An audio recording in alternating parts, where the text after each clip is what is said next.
with North Korea planning to participate in the 2018 Winter Olympics. Delegation head Jon Jong Su, vice chairman of the Committee for the Peaceful Reunification of the country, crosses the concrete border to attend a meeting at the truce village of Panmunjom in the demilitarized zone separating the two Koreas.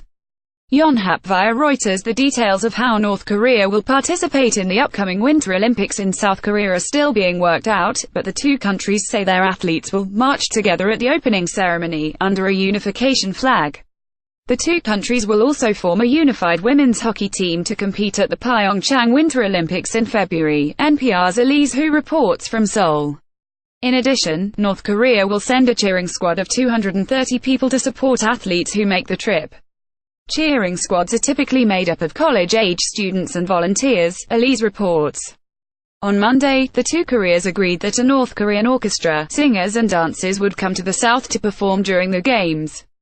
South Korea's athletes have previously marched alongside their North Korean counterparts at several Olympics, including the 2000 and 2004 Summer Olympics in Sydney and Athens, respectively, as well as the 2006 Winter Olympics in Turin. News of the 2018 plan to march together emerged from meetings held by North and South Korea at the Peace House in the border village of Panmunjom, where they've been discussing the pariah regime's inclusion in the Games. North Korea also says it will send a delegation to the Paralympic Games that will follow February's Winter Olympics, according to updates from South Korea's Ministry of Unification. The last time South Korea hosted the Olympics was in 1988. Despite attempts to arrange for North Korea to participate, the regime didn't send any athletes to those games in Seoul. While North Korea's plans for the 2018 Games are being made after all standard deadlines for Olympic participation have elapsed, they're also being welcomed as a sign of easing tensions after months of alarm over North Korea's nuclear program.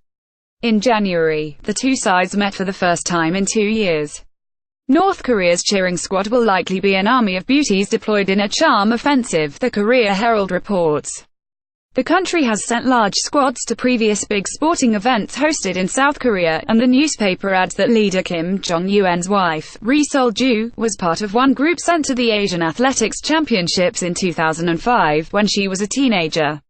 Not everyone is happy with the arrangement.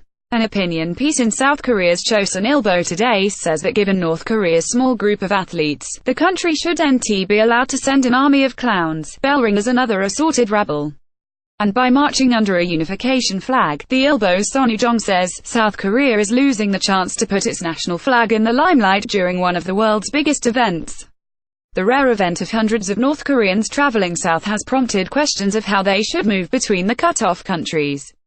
The regime is asking South Korea if its delegation can cross the border overland, presumably in cars and buses, according to the Korea Herald. So far, the talks have included representatives from the two Koreas and Pyeongchang organizers. The International Olympic Committee will take a more high-profile role this Saturday, when IOC President Thomas Bach welcomes all three delegations. Topics at that session will range from the names and number of North Korean athletes who will participate, as well as matters of protocol around the regime's flag and anthem, and North Korea's Olympic uniforms and involvement in ceremonies at the Pyeongchang Games.